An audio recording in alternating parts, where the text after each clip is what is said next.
Hello, welcome back to the Prestige TV podcast feed. I'm Joanna Robinson. I am Rob Mahoney. And we're here not to cover the top secret episode of The Bear that just dropped moments ago on Hulu. Why didn't anyone tell us? That's what secrets are for. I guess. We're here to cover Widow's Bay, episodes 1 through 3. We asked, y'all answered. You wanted us to cover Widow's Bay. We're, of course, covering Euphoria all month. We were like, what else should we be watching? Yeah. And Widow's Bay is just a fun show, a comedy horror show if you haven't seen it on good old Apple.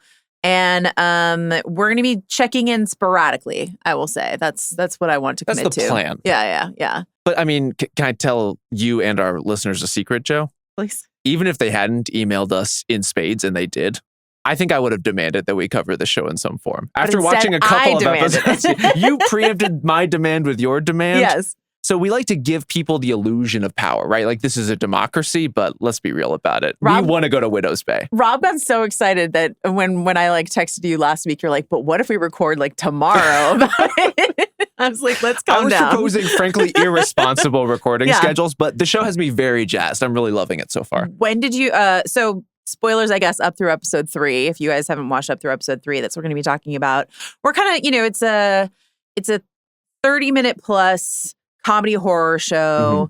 It's not necessarily our usual Prestige TV fare, so there isn't, as much thematic density or something like that as some of the other shows we've covered. Sure. So we're going to do some of what we do sometimes on these little binge drop check-ins is we're going to have some categories that we're going to go through towards the end, but we did want to have a general discussion. PrestigeTV@spotify.com is how you can email us for this show. We're not creating a special email for the show yet. Those are the rules. But PrestigeTV@spotify.com. If you have suggestions for categories we should do, because I feel like our listeners are really, really good at those. So if you guys have categories that we should check in on the future check-ins for Widow's Bay, let us know. When did you, Rob Mahoney, other than me texting you being like, I regret to inform you Widow's Bay slaps, when did you know you were in on Widow's Bay? I mean, the opening of episode 1 is appropriately spooky. And frankly, doing horror on TV is such a tough enterprise. And it's so difficult, I think, just to get people in their living rooms to feel it, to feel the tension. And so I was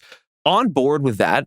But I think it's when Tom gets to City Hall for the first time and we start seeing the cast of characters who are working there. Yeah. It's like, oh, this is on, the patter is on a rhythm that I'm really resonating with. And so even if the show turns out not to be spooky and scary in the ways I might like or that it's trying to be, it's at least going to be really funny. I do want to give our producer Kai Grady some credit because he's been on the Widow's Bay beat hey, did you guys see this trailer? Yeah. Hey, what do you guys think of this show? So shout out Kai.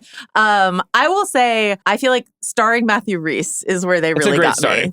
That's where they really got me. Co-starring Stephen Root. Yeah. Oh my gosh. But this is from Kitty Dippold, who worked on Parks and Recreation. You can really tell, and that's a compliment inside of this show. As you said, the City Hall, the people who work at City Hall are just extremely fun characters. And I don't know what your experience was, Freeze Frame Mahoney, but all of the chalkboards in the background, just sort of zooming in on what is on there.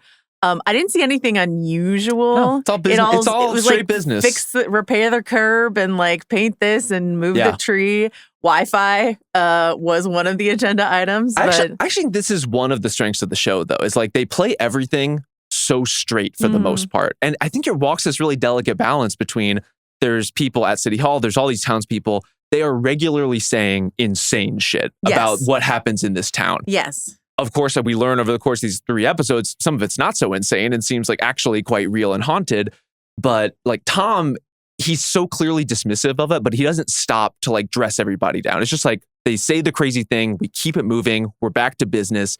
It's it manages to be horror and comedy because it never really has jokes at the expense of the horror that much. It doesn't feel like a spoof or a parody. It just feels like a very funny horror show. And even when it gets walks right up to the edge. I would say when Stephen Root's character Wick is explaining the lore of the sea hag in episode 3, and he's she comes into your bed and sits on your face. Yeah, that's right up at the that's right up the edge of I think it's worth applying some of the lessons I feel we learned when we did our Hooked series, where we were looking at pilots versus other episodes that really get you into a show. And I would say for Widow's Bay, the pilot is the Hooked episode because this is one of the best pilots I've ever seen. And some of the tactics that are used here is we have a newcomer to this location in the New York Times writer Arthur, right? So we're explaining things to Arthur. We get to go to the historical society. You know, there's just like a lot to explain to him. We explain to him that cell phones don't work here. We don't have Wi-Fi, all this stuff. And all of that.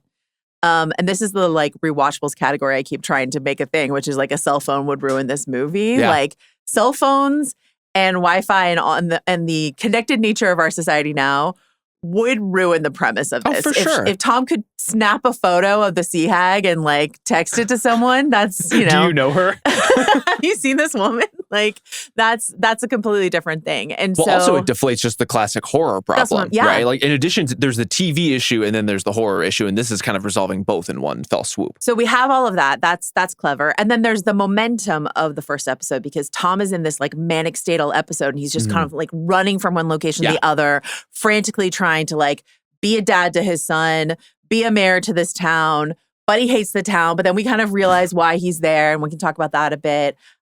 Trying to impress this writer. And so there's just so much energy inside of a lot of exposition, inside of just like some fun, spooky fog, revenant stuff that is just like, I was so deeply impressed by this pilot. I think it's so spot on, Joe. And like the point of view of having the New York Times writer parachute in and have things explained to him is so helpful for us as an audience.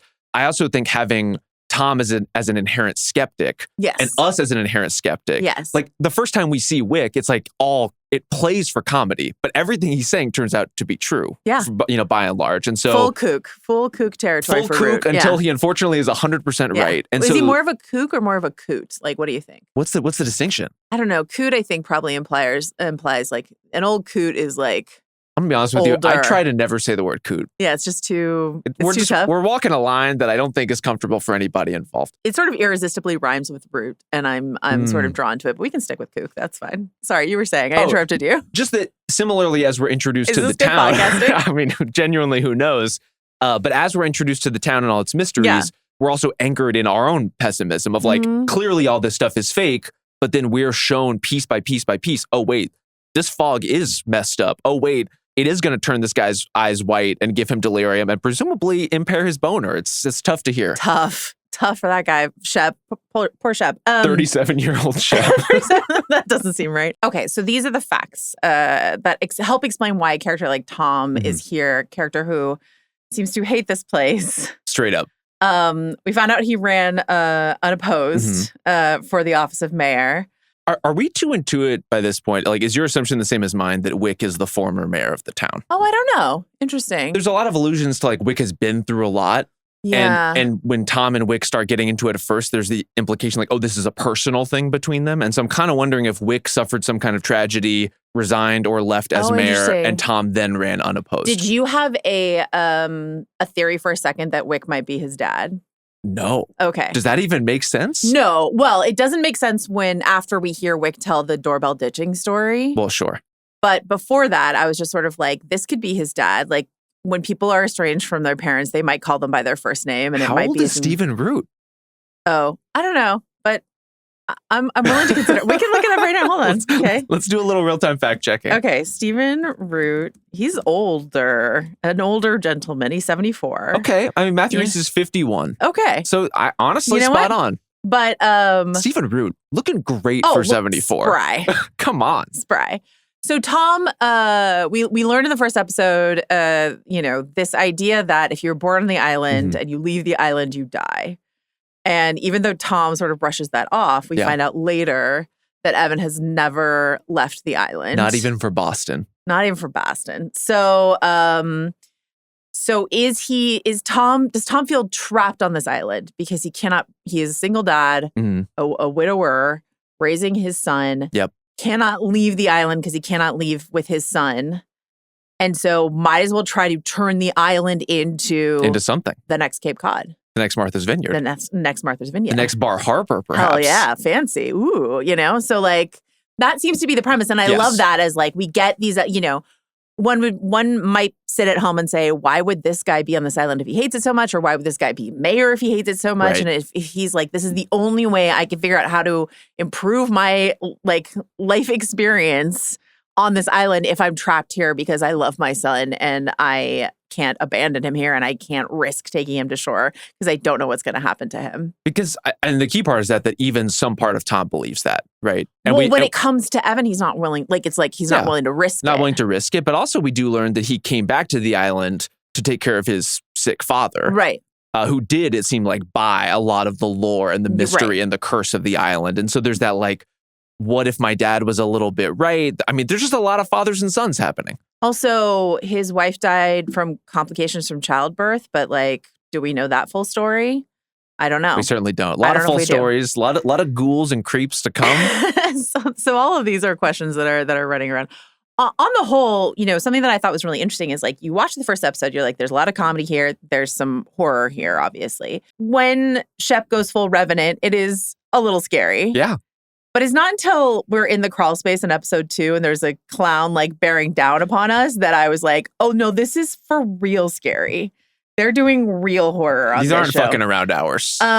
So what's your level of comfort with horror? Have we talked about this? I don't know that we really have. I think part of the reason we probably haven't talked about it is it's not like my go-to genre. Is it yours? No, but I'm not opposed to it in any way. I would say I usually get backdoored into it. Like, I'm not particularly drawn to horror, but I love sci-fi. And so that gets you into, like, Alien and The Thing and stuff like that. And I'm not, like, seeking out horror, but I love suspense and I love a thriller. And so then you're into Halloween and stuff like that. And I think I need that kind of, like, side door appeal often with a horror movie, whether it's, like, quote unquote elevated horror or some theme or some idea or some actor I really love. This has a lot of that. It also has what I'm dubbing cottage horror. Like, a particular brand I don't think is quite robust. We're adjacent to cabin horror for sure. This is not that. This is not purely in the woods. We're by the sea. It's kind of cozy. It's kind of quaint. Okay. But also a little horrific. Okay. A little, like, cozy, foggy horror. The one comp I could think of was, and I have very different feelings watching these two things because this is, what I'm about to say is nowhere near as funny as this show is, but Men. Did you see the movie Men? Yeah. Just that kind of, like, sweaters off on your own. It's chill in the air. It's lore horror. For sure. You know, it's like a little Lovecraftian almost. Yeah, absolutely. I would say Lovecraftian is in the mix here. The sea hag, here she is, from the sea. But yeah, like, it's... that's where they come from. It's very, like, mythic folk horror. That's the term I'm circling. And that's the term I think that got used a lot when Men came out, was this idea of folk horror. And so I'm not a huge, like, I'm not, you know, horror itself is not going to get me to the theater. The first It movie was a challenge for me, but in general, I don't think I'm that squeamish in general. And you know, I have a lot of people in my life who cannot handle horror at all. I don't love, like, torture horror, like Saw or The Hills Have Eyes and stuff like that. Like, that's not for me. It's not, like, that's not the thrill or the chill that I'm seeking. You're not going to be on the Martyrs rewatchables? No, it's not me. It's not me. But I did spend a summer when I was in college. Like, a bunch of us did summer sessions, so we were there all summer, and we watched, like, all of the 70s classic horror. Just every week we watched another one, and so it's like a fun project. Just be like, what's The Omen about? What's The Exorcist about? What's The Shining about? Like, just sort of knock it all out. And I would say that 70s horror is most apparently influential here. We've got Widow's Bay. The font is a very Stephen King adjacent font. Yep. And the person that I'm thinking about most when watching this is Mike Flanagan, who's done a lot of horror series for Netflix, done some great Stephen King adaptations. Dr. Sleep was criminally underrated. One of the best Stephen King adapters, I would say, is Mike Flanagan. And he did a show that I know I've talked to you about, which is Midnight Mass. And the reason Midnight Mass keeps coming up is that it is an island-based story where something happens at this community, but the question of, like, are the ferries running? Is the fog visible? We are trapped on this island when things go to shit. Yeah. The electricity's out. There's, like, one guy who can fix it. All of that stuff is so present in that story and so present here. And it is such a good framework for a horror setting to just be like, we're trapped here if something goes wrong, you know? I mean, it taps into so many elemental horror tropes in that way. Like, all of it, like, you're really not that far from a summer camp horror movie when you're on an island that needs to be separated by water, where you need the ferries, where you need all these mechanisms. Like, you just need those strictures a little bit to start putting us into a place where we actually feel, as modern people with all of our modern devices, like genuinely backed into a corner. Yeah, I love that. Very Jurassic Park, Of course. The boats aren't running. Someone turned the electricity off. The power's out. What are we going to do? Any other influences that you were thinking about when you were watching this? I mean, I think Jaws is a huge one. Like the Amity Island stuff is like right there. Yes. The structure of episode 1 in a lot of ways is Jaws, right? Someone shows up warning you like this terrible thing is coming or happening, but we couldn't possibly because we need, the tourists to come to the beach. Like that is the fundamental tension of Jaws and the fundamental tension of this show. I think maybe the difference is like Widow's Bay is maybe even more desperate than Amity Island is. Like this is a town that needs saving. Right. And so there's like an existential threat beyond all the ghosts out there. Yeah, I think the sort of log line that I saw floating around a lot is people are like, what if the mayor from Jaws like definitely knew about the shark? You know what I mean? And just sort of like kept the beaches over. Yeah, exactly. Which I kind of think the mayor from Jaws also knew. He might have. So the first episode's very, very Jaws adjacent. Second episode, very Shining, right? We're in a haunted hotel of some kind. Yep. I think the New Year's Eve party noise especially is like invoking a Shining.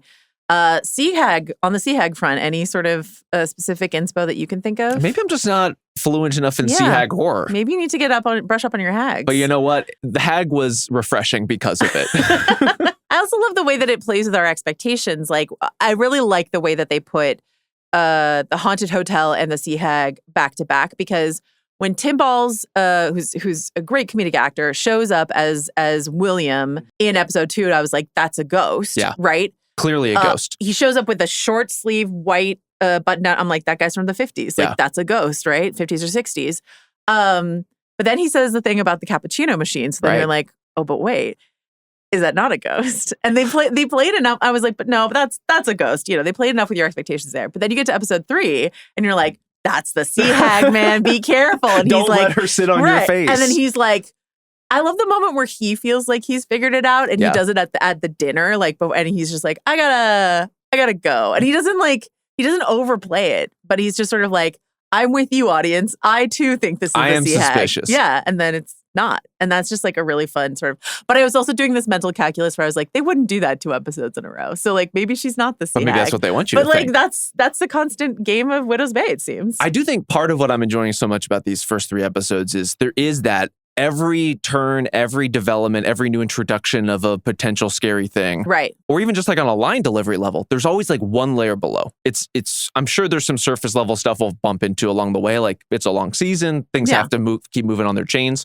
But I think a lot about like Wick having contempt for Tom, not because of the doorbell ditching, but because he was too much of a coward to actually doorbell ditch. And it's like, as that line is being delivered, you are so much with Tom. Like, are you kidding me? It's like about this thing when he was a kid. Yeah. And I feel like every element of the story has that, where there's always like one thing to subvert, to challenge, to put you like on your back foot a little bit, as far as like even what these characters are, where it's like you're turning a joke into something real, or you're turning something scary into a joke. Yeah. And I think that's part of why the show can balance those so well. Yeah, I'll be curious to see how those tones are balanced throughout the rest of the season. These first 3 episodes are directed by Hiro Murai, which is like an incredible get. Is there anything you want to say specifically about Hiro Murai before I talk about some of the other directors this season? Only within the context of these 3 episodes, I want to say, like, I think directing horror is such a specific skill set, and it's so clear that not everyone can do it, and it's so clear like the tension building and holding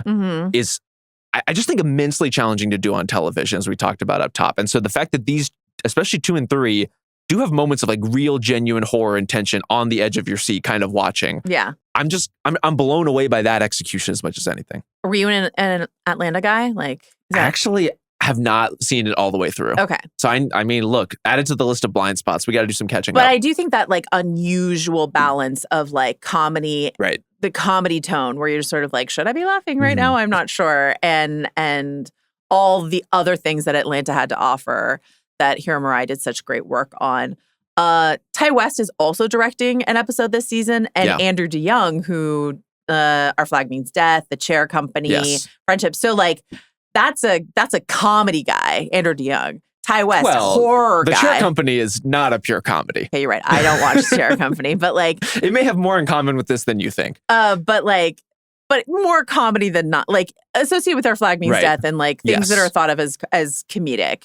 And then Ty West is like a horror director. Right. So like, are those two episodes going to be more comedic and more horror adjacent or something like that? I don't know. I can't wait to find out. I'm really excited to find out. Anything else you want to say sort of in a big picture way about the show? I mean, I guess, like, where are you on ghosts? Where are you on hags? Like, are you a superstitious person in these respects at all? It's tough because I have a lot of friends who believe in ghosts and I don't really, but I believe that, I don't know. Wow, this is really holding your feet to the fire. It's tough. Well, it's like when someone talks to you about their religion and you're like, I don't want to like whenever they talk to me about, I have a couple really close friends who are like, I can sense that someone died here or I can sense this, that, or the other thing. And it's not something I believe, but I'm never like, that's bullshit. I'm always like, tell me what that feels. Yes. You know what I mean? I just sort of like listen to it. You're curious. You're open-minded. Yeah. But it's not something I've ever experienced nor, and given my approach towards religion in general, like, I guess I'm kind of out on ghosts. Where are you on ghosts? I mean, I think we're all out on ghosts. No one is in on ghosts. But I guess what I'm wondering is like if you're home alone at night and there's a creek on the other side of your place, is there any part of you that seemingly like Tom is like, even though I am a grounded, skeptical person, what if that isn't a creak in the floorboard? What if that isn't even someone breaking into my house? What if that is something supernatural? One time I was living in a place where the garage was sort of like underneath the apartments, right? And so I drove into the garage door closed. I was sitting in my car and there was like windows on the garage door. So I could see, sitting in my car, I could see what was outside the window. And I saw a like diaphanous white floating figure. And I like froze. And I was like, I cannot in my brain anywhere concoct an explanation for this that is not ghost. Yes. Like, how is this anything but a ghost? And I literally was just frozen in my car for a while because like I didn't know what to do. And eventually I like mustered up the courage to run upstairs. The person I was living with at the time, I started like babbling to her about what I saw. And she was like, oh, did it look like this? And she went and she got from her balcony this like long, and she was a belly dancer. And she's like, it's my belly dancing veil that I was air drying. And I was like, oh my God. Yeah. In that moment, I did believe in ghosts because I could not, my brain just could not figure out. Nothing has ever looked gauzier and ghostier in its life than that thing in that moment. Have you ever had a moment where you're like, maybe? I've never had that moment, but I will say like maybe this is the effect that horror movies do have on me. I'm not a scaredy cat, but after watching like Wreck for the first time or something like that that's like truly unsettling. Yeah. I need like a decompression watch. Yes. Like otherwise, if I'm like looking at every dark corner, I'm like every time I pan to look into a mirror, I fully expect a jump scare in my own reflection. It's like I am impressionable in that way from this sort of media. But in life, I can't say I've ever sensed a ghost. There are things that I prefer to watch at home during the day. Yeah. That's sort of my level of, if there was a horror movie that was extremely popular and people are like, you got to see Hereditary. I'm like, great. Sure. I want to see it at home with the daylight streaming in. See, that's what I thought when I watched It Follows at home alone during the day, which is a horror movie that is almost exclusively at like during the day, creepy things following you around. I do wonder with Widow's Bay, are we ever going to get any spooky, scary stuff during daylight hours? It seems like it's more of a haunting thing at night right now. Oh, interesting. I know we're going to go through like some of our favorite characters or whatever, but was there, other than Matthew Rhys and Stephen Root, an actor that popped up here that you're like, oh, I love this actor. I'm so excited. This is a leading question. Yes. Do you want me to just give my answer? Let's just do it. Toby Huss, who's playing the priest. Yeah. I'm Reverend Bryce. I'm a huge Toby Huss fan. I don't know if they call themselves Hussies or not, but they should. They absolutely do. Toby Huss is so like such an incredible character actor guy. And when he showed up, I'm like, they got Huss. They got Huss to do Reverend Bryce, and he's like 12th down the list of cast. So where do you know him from? I know him best from he's like a long time, like he worked on Beavis and Butthead, Adventures of Pete and Pete, but *Halt and Catch Fire* is like Gotcha. And I like he was actually the first time I ever interviewed a celebrity in person. Have I told you this story? Was at South by Southwest when *Halt and Catch Fire* had its first season. And I did a roundtable interview with Lee Pace, Mackenzie Davis, and Toby Huss. That was the first time interviewing like actors in person.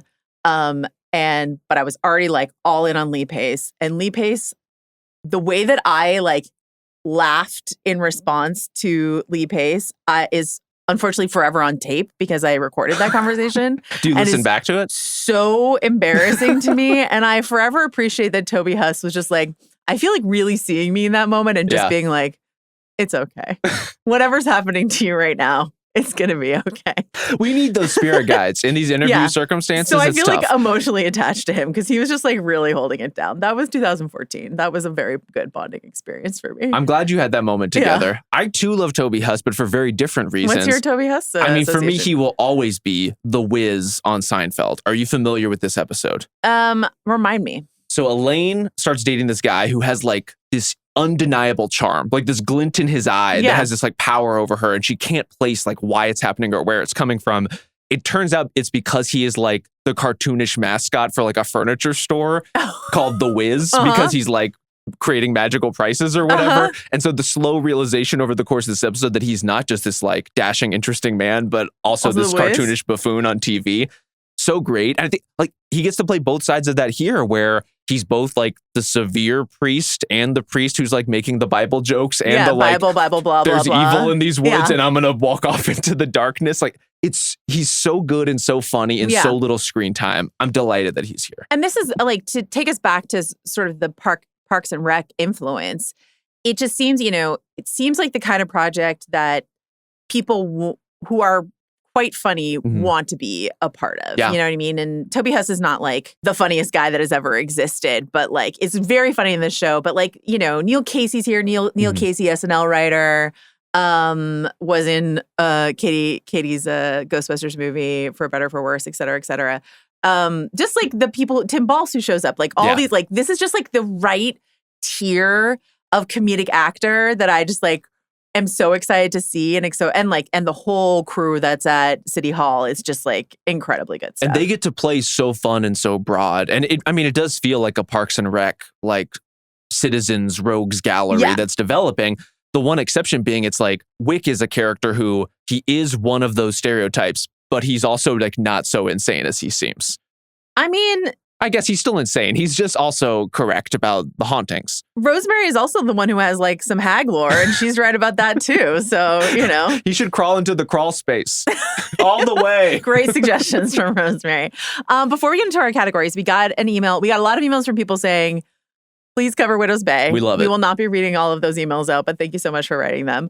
But we got an email from our listener, Carolyn, who wanted to point out that Katie Dippold is from New Jersey. Where Carolyn's from, and that was used as an inspo for this. This is an interview that Katie Dippold gave New Jersey Monthly. Quote, there used to be a haunted house on the boardwalk in Long Branch. It was terrifying and I was way too young for it. I would be so scared, but I would be so excited and giddy. And that's actually a huge inspiration for the show I'm doing because I want to capture that feeling again where something is tense and terrifying, but then you still laugh at the end. Yeah.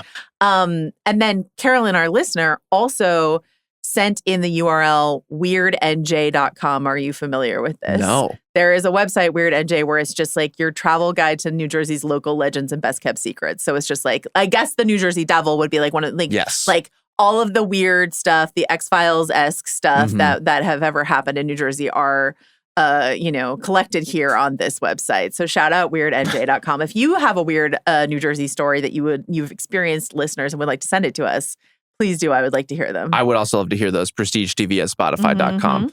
Yeah, I think slightly better than our maggot story collection from the pit. Perhaps, but one hopes. I gotta say, I enjoyed those two in their way. Yeah. I think there is something about places like New Jersey, though, that are like just normal and boring enough where they create this sort of legend. And places like this, too, places like Widow's Bay, where it's like just kind of a quiet seaside town that doesn't have a lot going for it, but then all of a sudden has this history of like cannibalism and all of these things in its past that can't ever go away because people keep drumming them up. Rob, it took him 4 whole days to turn to cannibalism. Like, let's calm down. How long would it take you? I simply would not eat another person. Wow, you're going to Mallory me? I Mallory you. All right, do you want to get to our categories? Let's do it. Okay. First category, best bit of lore. There's a well in the woods. I love a dark well.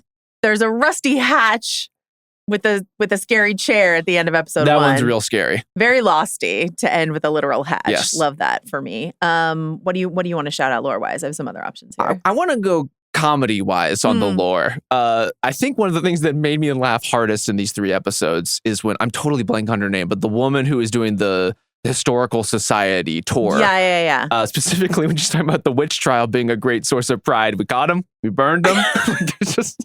Jerry, thank you. Played by Jerry's Nancy doing great Linehan. work. And I want to say I did do the zoom in, and Jerry does get an extensive shout out in the New York Times article that is published. So I'm glad she's getting her Thank you, her due. Arthur. Thank you so much. This show feels made for you to pause and zoom in. It took me a long time. Yep. I watched these episodes through and then I rewatched them for this. And I did a lot of pausing and scrutinizing of like lists and articles and like maps and book titles and whatever the case may so be. much great like stuff. back in my like lost era. Now, Arthur's lead writing, I think we could have a conversation with him and his editor about that.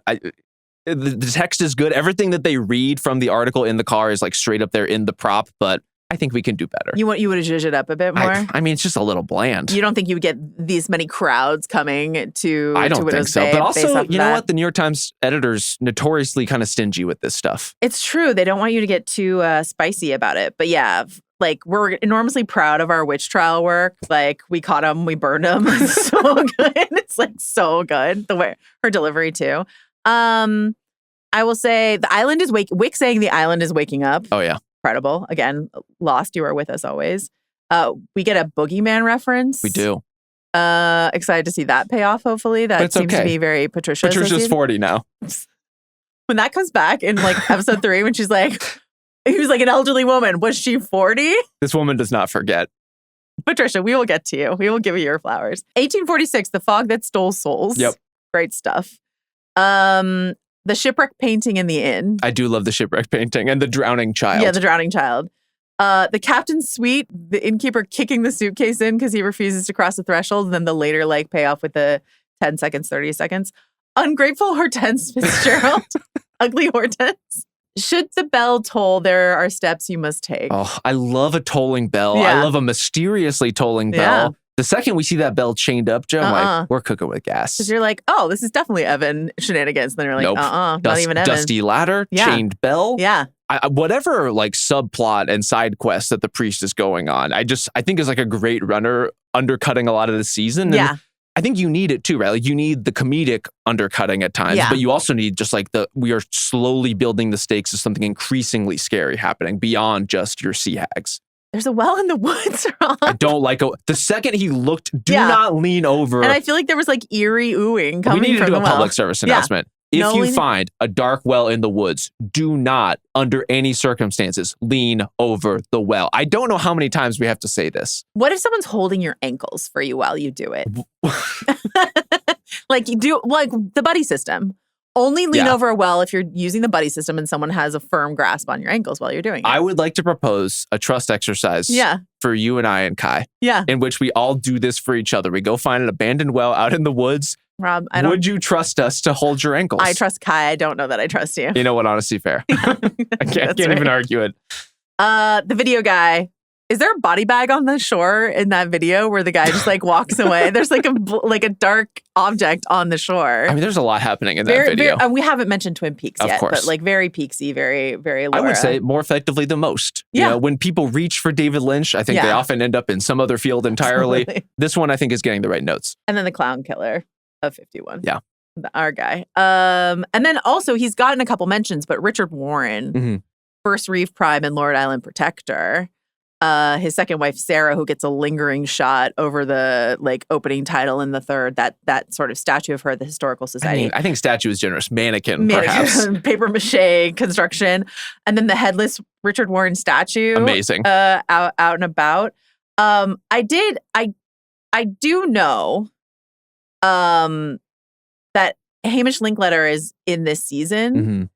And I do think the portrait in the Historical Society of Richard Warren looks like one of my favorite actors, Hamish Linklater, who is the star of Midnight Mass. So you're proposing perhaps a flashback or a ghost? We've gotten so many references to the founder that like I would There's not be surprised. There's got to be some lore there. Yeah. And especially whatever's happening with the creepy chair that you cited underneath the restaurant. Like that's clearly something that's been there for a long time and has been part of some kind of continuous town exercise or lore.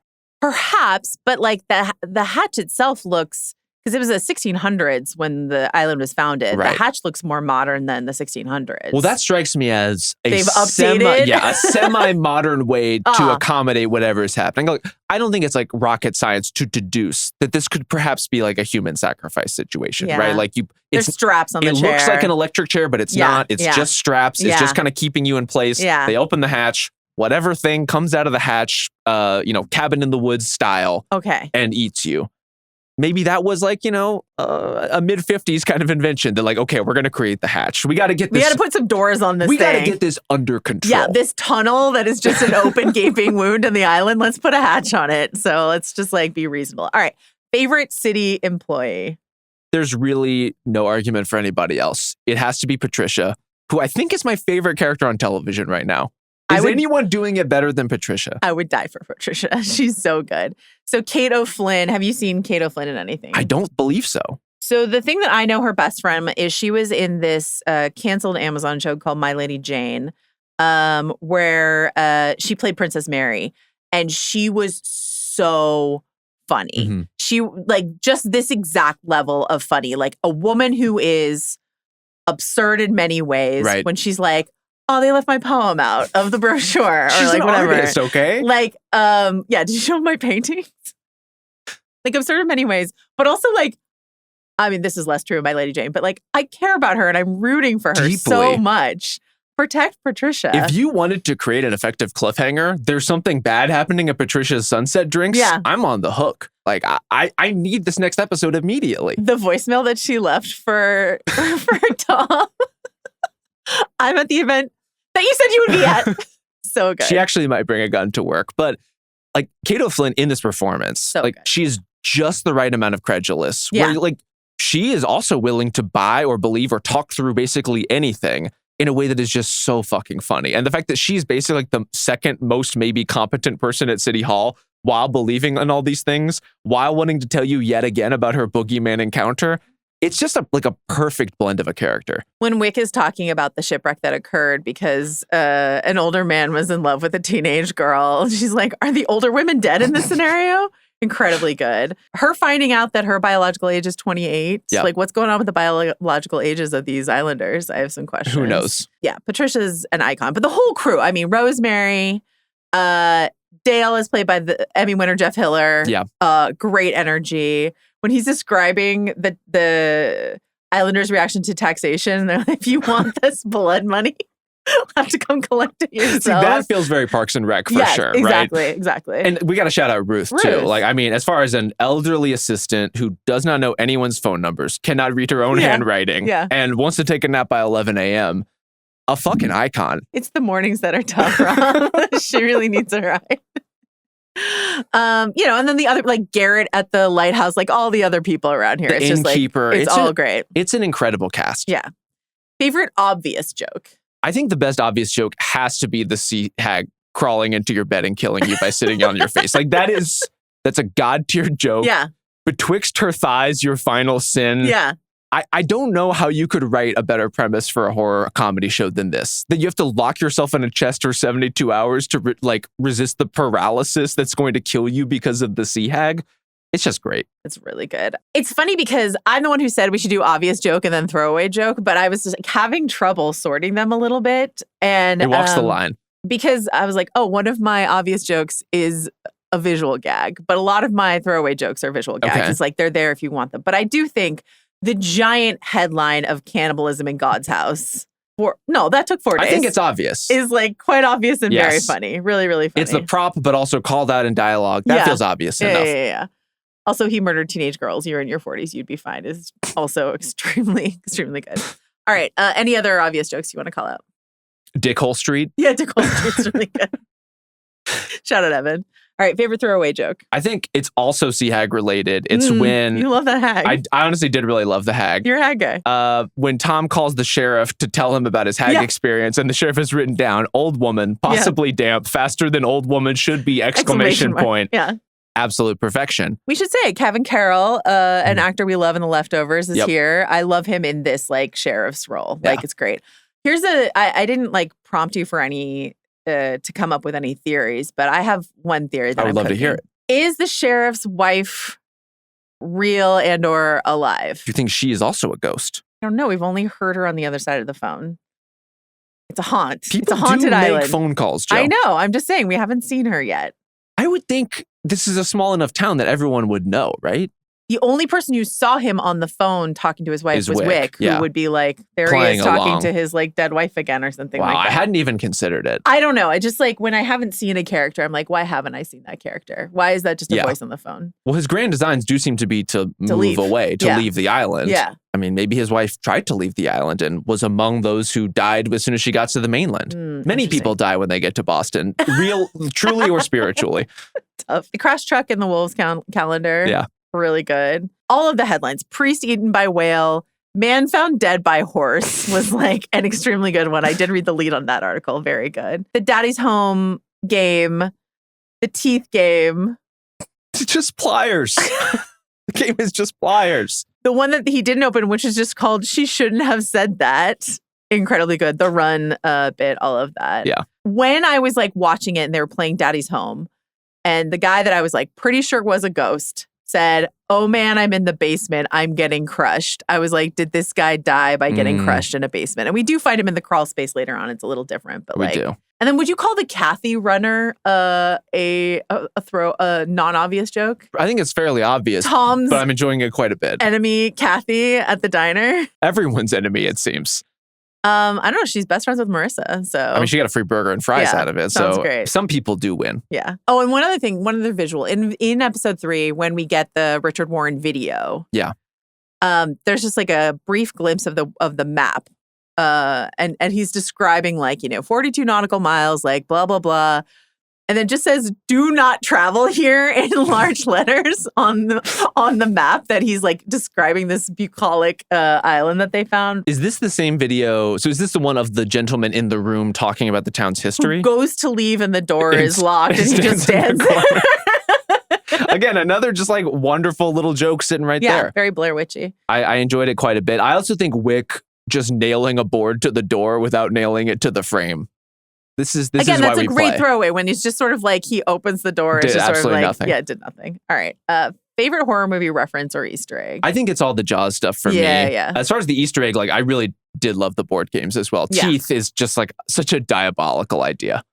And also, when Tom is describing to Arthur at the Historical Society, 42 people set out, she's like 43. He's like, it's a little early for that story. And he's like, it came to an island and nothing was here. And she's like, except for the teeth. Except for the teeth. Except for the teeth. Did you ever play Don't Wake Daddy, the board game Don't Wake Daddy?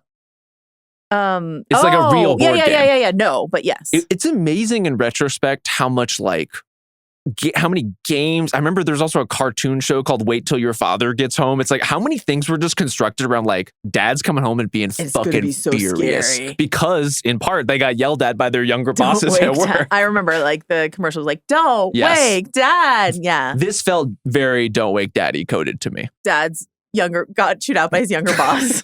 Really funny. A horror movie reference / Easter egg. I will say, I guess, The Shining stuff in episode 2. But also, like, those are things I might be inclined to miss. So, Prestige TV at Spotify.com. Yeah, if you have any deep cuts. You caught some deep cuts. Would love to hear them. Best haunt, scare, spook, or fright. Look, I think it simply has to be the clown killer at 51. Really true. And specifically, like, Tim Baltz, who, I mean, I just love on Righteous Gemstones. Just the right amount of, like, aw shucksy in bonding with Tom in the first place and then turning him into the clown killer. It's like not unexpected, but when he like payoff. Lowers himself into frame, you know what's happening. It's really tough. And he's really been watching the game tape on the Pennywise crawl. Like he really gets it. Yeah, I can't beat clown. I can't beat clown for you. I will say though, if we get more Blair Witch stuff, I will talk more about the Blair Witch. But I have like a long, strong association with the Blair Witch Project. But I will say Tom having the camcorder that he had to like record his experience into. Very Blair Witchy. A lot of camcorders, a lot of tube TVs. Are they just raiding the Severance prop department? Is that what's happening? All right. This category I'm calling New England's Best Kept Secret, which is the headline on Arthur's New York Times article. Is there a moment watching these 3 episodes where you're like, Widow's Bay actually seems pretty nice? I think it's the no cell signal. I agree. To be unreachable. No Wi-Fi, no cell signal. Oh my God. Well, you're welcome to peace and quiet, says Tom. I actually would. Yeah. Counterpoint, could I ever live in a place with 2 restaurants? That seems like tough. The Drift Driftwood. The Salty Whale is the nice one. Yes. I think it is the Driftwood Diner, maybe? Something like that? Okay. You need more than 2. I just need a little variety. There's a coffee shop. Yes. What I love Newly installed cappuccino machine. What I love about Tom, single working dad, is that it seems like they eat takeout every single night. That man has never cooked in his life. Yeah. I loved the little moment when they're watching the ball game and he takes the onions off his sandwich, without even looking and just puts them on his son's sandwich. It's kind of lovely. I also say a place that has Hills Beach, Arter Point, the Seeded Rye, Cobble Pond all sounds very nice to me. There is unfortunately also a place called the Old Hospital, which is tough. I love a coastal a coastal town. Mendocino, California, my favorite place in the whole world. Yeah. The fog has had us for a long time. Yeah. It may just be getting the people of Widow's Bay, but I'm really pro fog. Yeah. It's been kind of foggy in LA. It has. The last couple of days. It's been really nice. Unseasonably. I've enjoyed it. Could use a cliff, An LA local called it the May Gray. I don't know if that's a real LA thing, but she's I guess it's the May Gray. I guess we're going to make it a thing if it's not a thing. Well, we're new to LA. Hey, it's true. Is that a thing, LA? We don't know. I do think the Old Hospital, that's perfect, New Jersey style lore of you can drive by it, but you can't stop there. Yeah. Amazing stuff. That's Matthew Rhys' physical comedy beat. I think it has to be him floundering around in the shallow part of the beach after being chased to the shore by the hag. Also, his rash guard that he's wearing. And then also I was thinking a lot of the ice rink moment in Parks and Recreation, the Gloria Estefan get on your feet when he was when I'm So Excited was playing as he's walking down in his rash guard to do his swim. Very, very ice rink to me. When he promises Wick he'll give him 5 minutes of his undivided attention. Yes. And Wick's I don't want you correcting my grammar. I want to go tit for tit. I want to go for tit for tit. And then Matthew Rhys does this shaking it off, sort of clenching his jaw Swallow thing. Your tongue, yeah, just sort of the 5 minute, the clock hasn't even started yet. And I need to just eat this down. Yeah. So much of the show, we should say, really relies on Matthew Rhys playing the comedy beats clearly, but also he has to be alone to be frightened, right? So you have to put him in spaces where he is really the only actor responding to these crazy things that are happening. I don't know that I've ever seen him in quite this frantic a register. Usually even when he's stressed, there's kind of a control to him. And so seeing him be a little more spastic, a little more I'm so delighted you just compared us to Martha's Vineyard. I can't help but cackle in the middle of this restaurant. There is an on-edgeness to him that I'm really appreciating. Obviously, we love him, the Americans. Yeah. We weren't huge Perry Mason heads or anything like that. We did watch all of The Beast in Me. We did. That man can eat a chicken. I'm just so excited for him to have this role. This is such a good role for him. He's really good on Girls, too. He's great in that Girls episode. Yeah, Matthew Rhys, just a really underrated, absolute rock star. All right, something Stephen Root. What Stephen Root moment do you want to call out? I feel I am indexing very hard on season 3 because somebody had to bring a shanty, and I'm glad it was Stephen Root. Singing the Hag song, that's what I have too. Is it the last shanty we'll hear in this Jaws-inspired I hope to God island-based folk horror? So many sailors have been lured to their death. You're telling me we don't have any other shanties about what happened? Honestly, if every episode had a sea shanty about whatever horrors await us, I would welcome it. The fact that the shanty starts with him just going oh. And I don't know why I've saved him for last, but we wanted to shout out Evan's Guide to Teenage Rebellion. So speaking of people who I'm really excited for, the actor playing Evan, we first met on Presumed Innocent. We sure did. Another Apple show, we should note. Kingston Rumi Southwick. They almost have stable of actors that they're as sort Netflix of passing does, around. as HBO does. But Chase Infinity had a great year last year. She did. Was it because of Presumed Innocent? No, but I'm just saying she got her completely. Let's wash off the stench of it wasn't her fault. Narrative role in Presumed Innocent. But I don't remember Kingston Rumi Southwick popping in Presumed Innocent the way that he is really popping for me in this show. I think he's so funny. His just incredibly dry, sarcastic response to Tom's agitation is just extremely good. And there's so many other ways to play this kid as more of a shithead or all this other stuff. But I like him, but also he's just constantly being a smartass and lying, and I really enjoy him. And the very specific way that he's playing dumb is like super funny. I'm completely with you. Like, this is a kind of character on other shows that's usually like very annoying. And it's like clearly the weak point. Every scene he's in is wonderful and super funny. And I think some of it is like, again, that delicate balance where there is like a sweetness to him, where like the playing dumb you buy, but also he's clearly so much smarter than he's letting on. Like, I found this joint. Do you know what this is? After taking 10 seconds to consider what he's going to say. Do you know what this is? I was trying to figure out, and then he exhales this. It's a different kind of fog coming for all of us. That's so funny. Yeah, like staying the night with Ruth, and when he's like, okay. And Tom's like, what did you just concoct? It was really good. He just figured out that Ruth wouldn't be able to tell the difference between him and like an armoire, you know?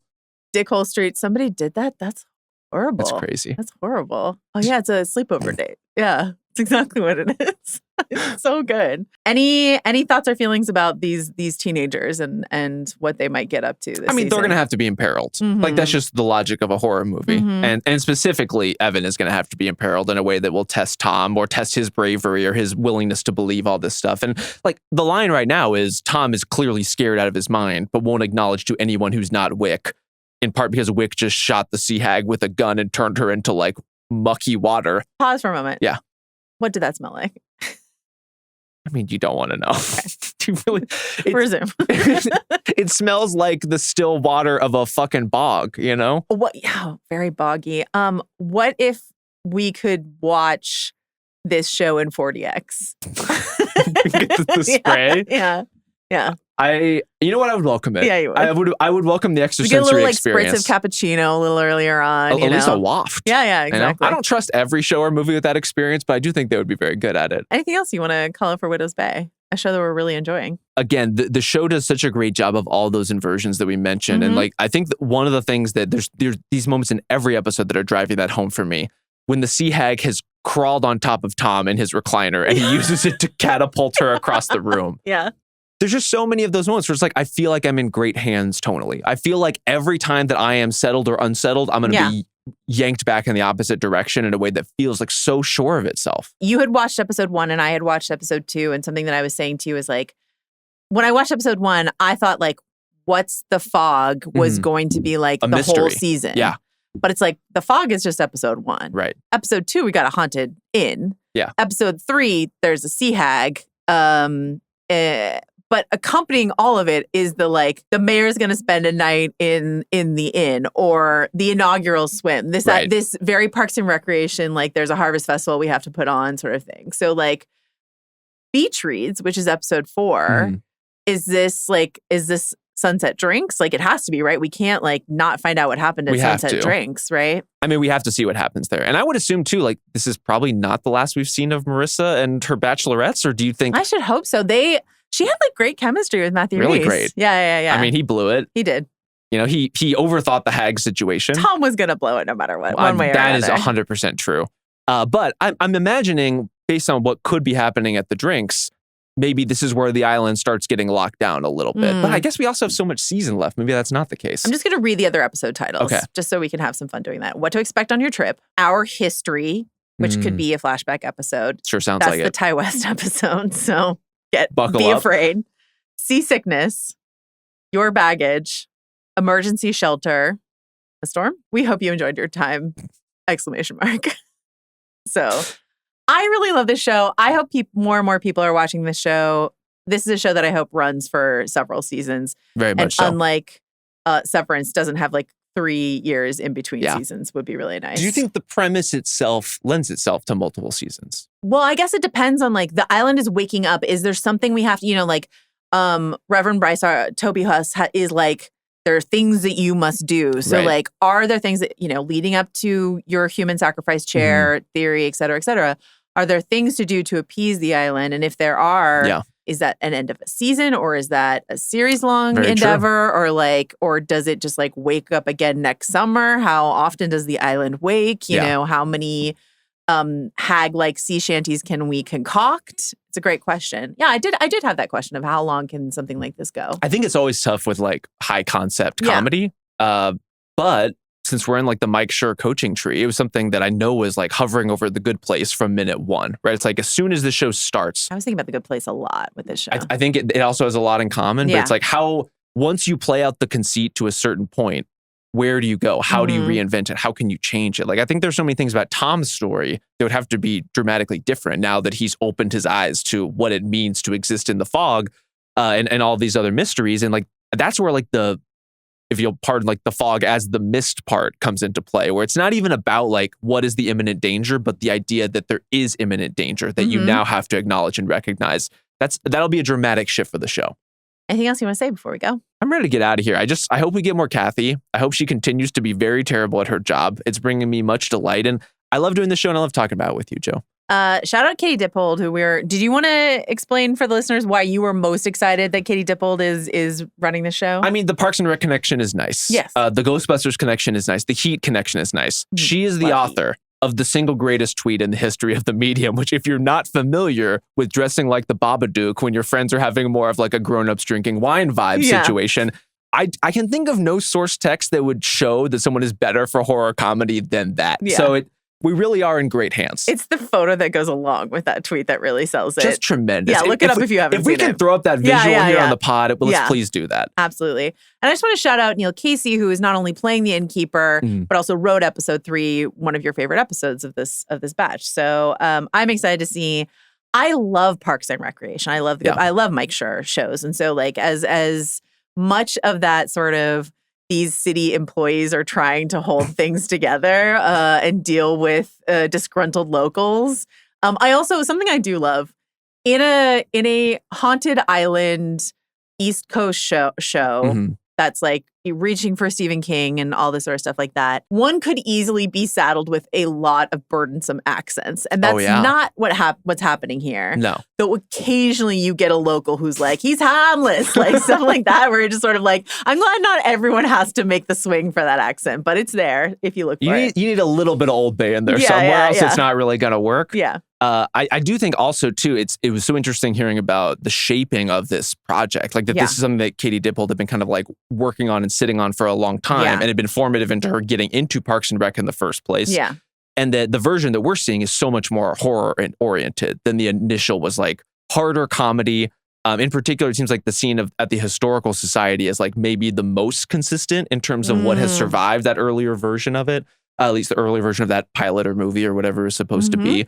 But even then, it was like it's been totally recalibrated and the framing has been changed. And it's like I love when things like this kind of have that extended second life, when it's just like you just have to find the right register to take this into a totally different gear. Something that's been kicking around someone's head for so long. Yeah, I'll be interested to see how the tone, again, if there's like episodes that feel more comedy and more horror. And there's nothing wrong with that, I think, inside of the season, as long as the scales all feel kind of balanced at the end of the day. That's been Widow's Bay. I really hope if you listen to this and you haven't watched the show, which as we've been told, some people sometimes do. Thanks so much for listening. But also, watch Widow's Bay. And we'll be back for Euphoria Sunday night. We sure will. I'm not sure that was a podcast that we made on Sunday, but we're going to do it again. Thank you to everyone who worked on the show today. Jacob Cornett's here. Kai Grady's here. I'm sure Dev is going to be working on the show in one way or another. Get well soon, Dev. Yeah, feel better. And thanks to you, Rob Mahoney. Thank you, Joe. Bye.